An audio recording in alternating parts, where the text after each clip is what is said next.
En aquel momento se presentaron unos para contarle lo de los Galileos, cuya sangre había sido mezclada por Pilato con la de víctimas que se ofrecían.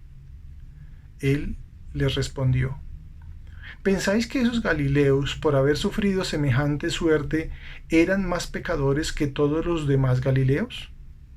Nada de eso, os lo digo yo. Y si no os convertís todos, pereceréis igualmente.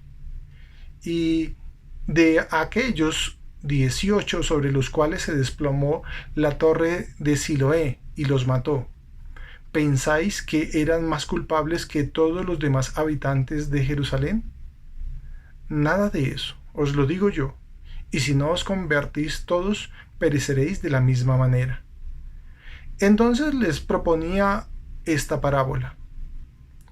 Un hombre tenía plantada una higuera en su viña.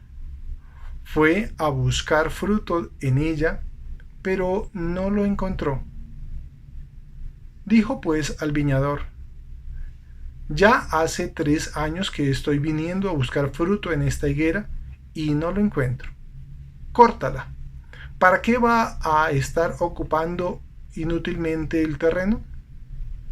Le dice el viñador: Señor, déjala todavía este año.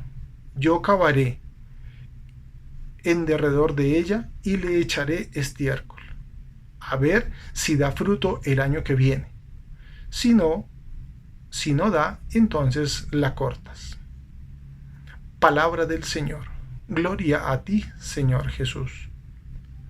En la primera sección de este Evangelio, correspondiente a los versículos 1 al 5, inicia presentando unas personas anónimas en el Evangelio, que en griego tines, se acercan a Jesús para contarle un evento, kairó, una situación indignante, la muerte de un grupo de galileos a manos de Pilato, que según algunos autores podrían ser caracterizados por los celotes que normalmente protagonizaban revueltas contra los romanos.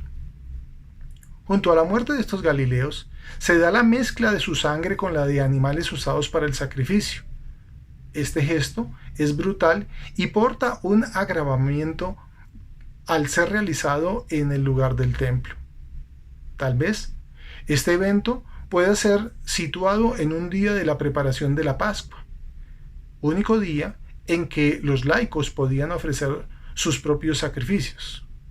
Este evento suscitó una amplia reprobación contra Pilato.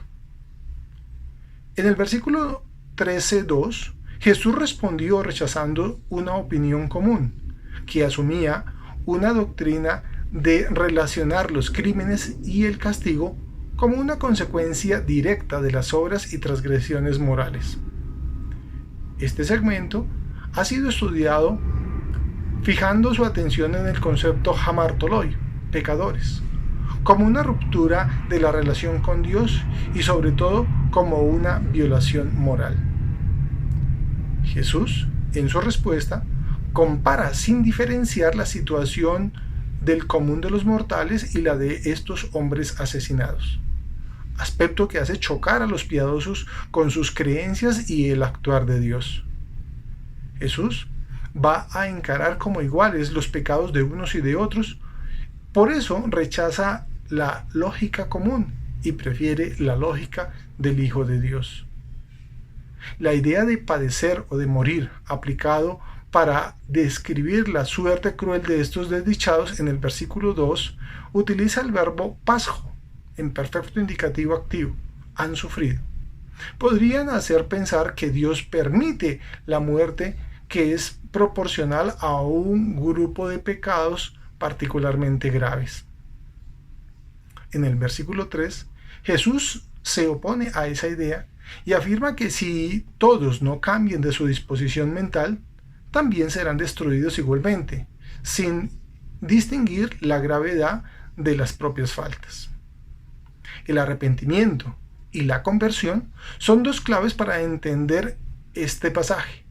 Metanoía, que ofrece un cambio de óptica y de mentalidad, donde Dios entra en diálogo con los seres humanos, donde el castigo y la muerte no son consecuencia de la perdición, sino fruto de la propia decisión humana y su extravío.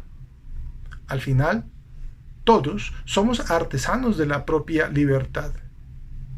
El pecado es una separación radical primera con Dios y por consecuencia o extensión para con los hombres. Esta ruptura tendrá cumplimientos incluso hasta la parucía y el juicio final. La actitud de Jesús rompe el encadenamiento de los conceptos de moralidad y proyecta una nueva imagen de la acción de Dios, de su omnipotencia y bondad. En la segunda sección, correspondiente a los versículos 6 al 9, se presenta una parábola, cuyo sujeto es un hombre poseedor de una viña, y en la cual tenía sembrada una higuera que no producía frutos durante varios años. En la narración, a un verbo de posesión en indicativo imperfecto activo, se le sucede un verbo en aoristo, señalando la búsqueda que ha sido infructuosa y fallida. El poseedor sabe que debe arrancarla y para ello pide traer el hacha. La sorpresa es la intervención del viñador, que quiere intentar salvarla sobre toda desesperanza. Este intercesor en la narración es jerárquicamente menor, pero resulta vencedor a pesar de la autoridad del superior. Este es un ejemplo de persuasión y de esperanza contra toda desesperanza. El viñador es Cristo, que intercede y que está dispuesto a salvar a aquellos que parecen insalvables. Él alcanza el plazo y su esfuerzo se denota en excavar y abondar para salvar la higuera. Estos gestos demuestran la intensidad de su compromiso y la búsqueda de una esperanza mejor y salvífica. Este evangelio está direccionado a todos los creyentes. Nos llama a impulsar y a buscar frutos de fe.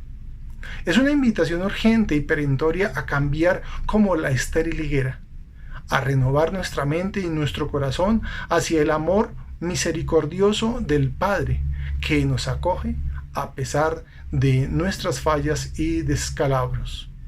Feliz domingo para todos.